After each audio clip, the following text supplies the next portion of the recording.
бахшида ба 28-ми солгарди истиқлолияти давлати ҷумҳурии Тоҷикистон ва дар сатҳи баланд истиқбол гирифтани ин ҷашни тарихӣ мубораку фархундаи миллат сокинони ноҳияи восеъ ба ҳашари умумӣ ноҳиявӣ баромада дар тоза ва зебо гардонидани муҳити шоҳроҳи Душанбе-Кӯлоб саҳми арзанда гузоштанд.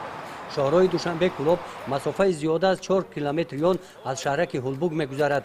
сокинони шаҳрак кормандони ташкилоту муассисаҳо шафати инқитои шоҳроҳро аз хору хас ва алафҳои худрӯи бегона тоза карданд. дар ҳашар кормандони қисми хоҷагӣ муассисаҳои таҳсилоти миёнаи умумӣ рақами 1, рақами 10, рақами 61, муаллимони литсеи касбӣ техникии ноҳия иштироки фаъолона доштанд.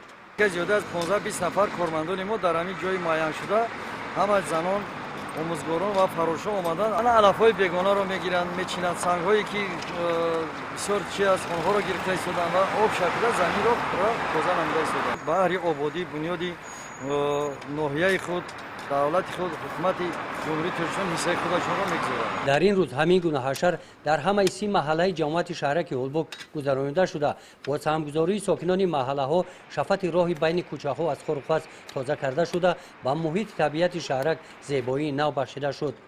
طبق معلومات جماعت شهرک هولبوگ همین گونه حشرها هر هفته روزهای استراحتی در سطح بلند برگزار می‌گردند. گزارش خواجه نظریف خدای نظر ظهورов از ناحیه واسع برای برنامه اطلاعاتی نوید.